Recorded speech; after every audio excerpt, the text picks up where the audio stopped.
Je rejoins donc Luc, qui est le directeur du parc. Il m'a donné rendez-vous dans un endroit pour le moins original.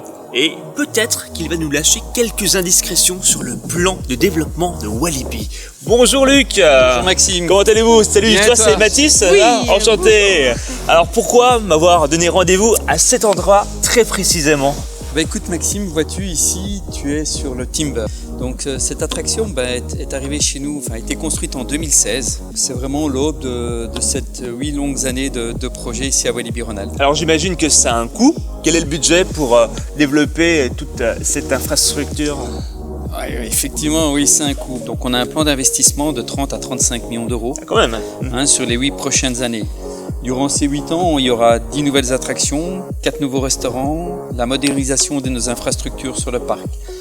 Oui, ça coûte cher, c'est l'attraction préférée de nos visiteurs. D'accord, Donc, vous avez des études, vous faites des plans de satisfaction, j'imagine? On fait des plans de satisfaction. Pour te donner une idée, sur une échelle de 1 à 10, cette attraction elle est cotée 9,3.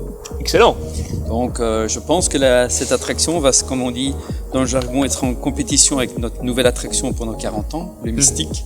Donc nous sommes curieux de voir Un petit peu la popularité des uns et des autres. Aujourd'hui, qui construit tout ça? Qui sont vos prestataires en quelque sorte? Alors, il faut savoir que nos attractions, elles viennent de différents pays dans le monde. Ici, sur le Timber, cette attraction vient des États-Unis. En plus, celle-ci, elle est venue en morceaux ou en pièces. Et tout a été construit par une société française, que ce soit des fondations jusqu'à la construction et jusqu'à l'élaboration de l'attraction. Le Mystique, elle nous vient d'Allemagne et c'est toujours une société française qui nous construit l'attraction. Le but, c'est que nous passons tout le temps par des entreprises françaises, voire ici locales, parce que pour nous, ce sont nos premiers ambassadeurs du parc Walibi. Concernant les thématiques, comment vous les avez établies aujourd'hui à Walibi? Alors, concernant les thématiques, le parc aura trois zones. Donc, à l'issue du plan qui se terminera aux alentours de 2023. Première zone, on a actuellement, c'est Explorer.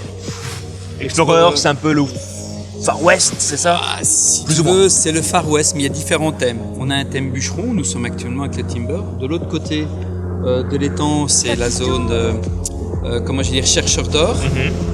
Donc ça, c'est notre première thématique. Deuxième thématique, c'est ce que tu as vu en rentrant sur le parc, la zone Festival City. Festival City, en fait, c'est un peu le thème sur la Nouvelle-Orléans, mais aussi la Nouvelle-Angleterre qui se mélangent. On a profité des qualités du parc et de la nature du parc, les arbres très verdoyants, etc. Où là, on aura festival, la fête, mais aussi la zone vaudou, le côté mystique. Donc à la fois une ambiance conviviale, suivie d'une ambiance un peu plus spirituelle, entre guillemets. Tout à fait. Et pour terminer le plan, donc 2022-2023, donc là on va attaquer la dernière zone, ce que nous appelons Exotic Island. Et justement, cette zone, qu'est-ce qu'elle va comporter? Exotic Island va comporter plutôt, on est sur un univers des îles, beaucoup de couleurs aussi, donc beaucoup de verdure. On va inclure notre parc aquatique actuel, donc vraiment du dépaysement. Et justement, d'où vous viennent toutes ces idées? T'as vu l'artiste? Ah oui. Ouais. Et quel artiste? Je te rassure, c'est pas moi. Donc là, en fait, ces idées, c'est Fabien Manuel, donc qui travaille avec nous, qui, je dirais, retraduit nos désirs, les choix des visiteurs. Il met tout ça en dessin, sur papier, etc.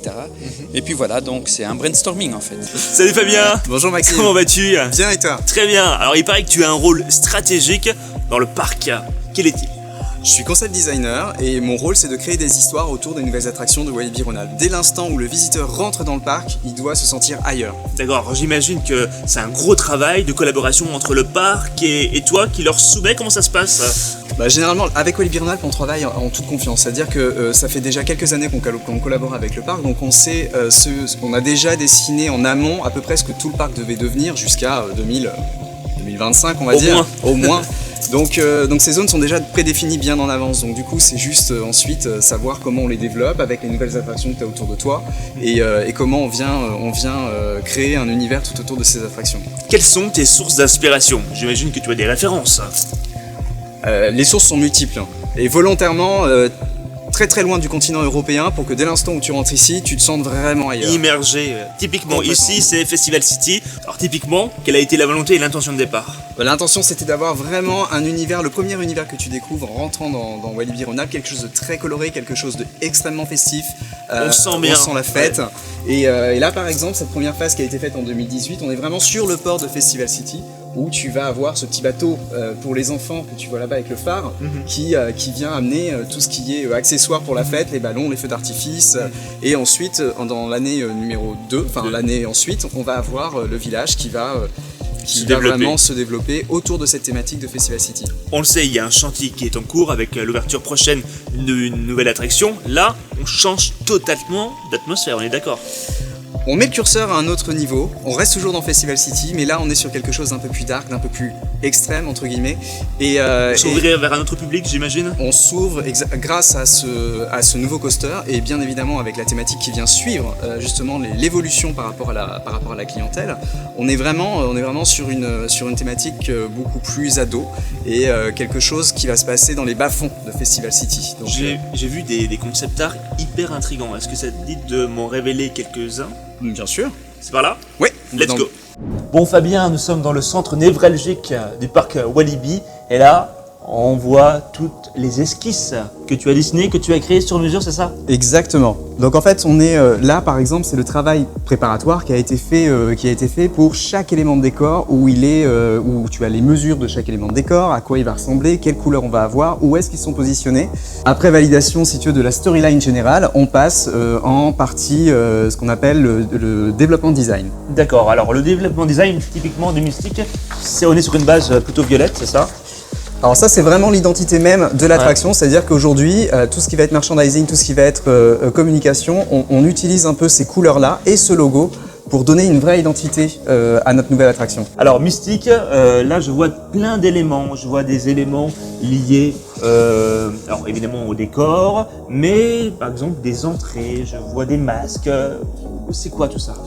Alors ça, ce sont vraiment tous les éléments de décor dessinés un par un, qui permettront à notre entreprise de décoration de vraiment reproduire fidèlement ce qui a été imaginé, pour éviter qu'il y ait des soucis d'interprétation, parce que chaque élément de décor fait partie vraiment de la storyline. Un élément répond à un autre. On veut que chaque visiteur qui rentre dans cette cabane semi-abandonnée du Docteur Mystique se dise « Ah, cet élément-là, il a un rapport avec l'autre d'ailleurs » et chacun se fait sa propre histoire avec les éléments qu'il voit. Fabien, tu parles d'entreprise de fabrication.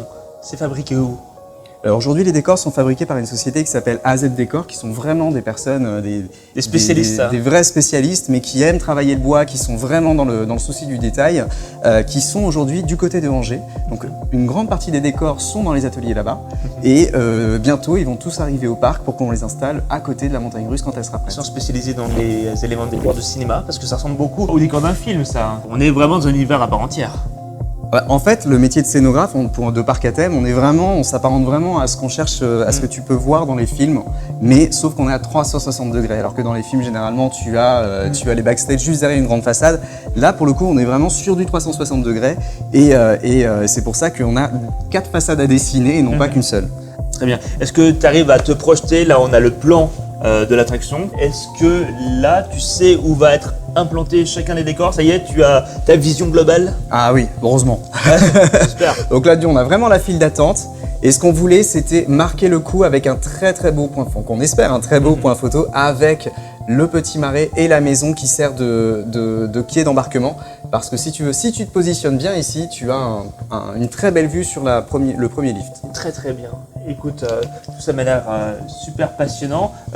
Un mot sur la musique, parce que on sait, pendant des années, la musique, dans certains parcs, n'a pas été l'élément prioritaire. Aujourd'hui, ça fait partie d'un élément capital pour immerger le visiteur dans l'attraction. Alors exactement, donc c'est vraiment du budget qu'on provisionne en amont parce que c'est des choses qui peuvent être oubliées, mais il n'y a pas que ça, il y a aussi l'éclairage scénographique qui permet de vraiment rentrer dans tout ce qui est lumière comme au cinéma, et au niveau de la musique, on travaille avec une société qui s'appelle Imascore, qui sont des grands spécialistes de bande son pour des parcs à thème. Ils sont allemands? Ils sont allemands. Guten Tag, wer bist du? Je comprends pas l'allemand. Ah d'accord. Comment ça se passe? Tu les rencontres une fois, 2 fois, 3 fois, plusieurs fois par mois? Bah, en fait, on les connaît, pour moi c'est des partenaires depuis quelques années, donc je les rencontre sur des salons, donc on se connaît bien, on a une forme d'affinité heureusement. Bien sûr. Et donc du coup je connais leurs compétences, je sais qu'ils seront bons là-dessus. Souvent c'est une première fois que je les rencontre, je leur montre le projet, ils sont intéressés ou pas, parce qu'ils peuvent être ils peuvent refuser. Ils peuvent ne pas être sensibilisés par le sujet ou ne pas aimer, ou alors ne pas avoir cette fibre pour Mystique. Donc, et ensuite ils sont assez libres dans leurs propositions parce que c'est un travail collaboratif pour le coup. J'imagine. Il faut le créer 1 heure, c'est loin d'être facile, j'imagine. Exactement. Là, je vois un tableau avec plusieurs esquisses. Tu peux me les montrer? Bien sûr. Allez, c'est parti. Qu'est-ce que c'est? C'est tout ce qui va être lancé cette année, on est d'accord?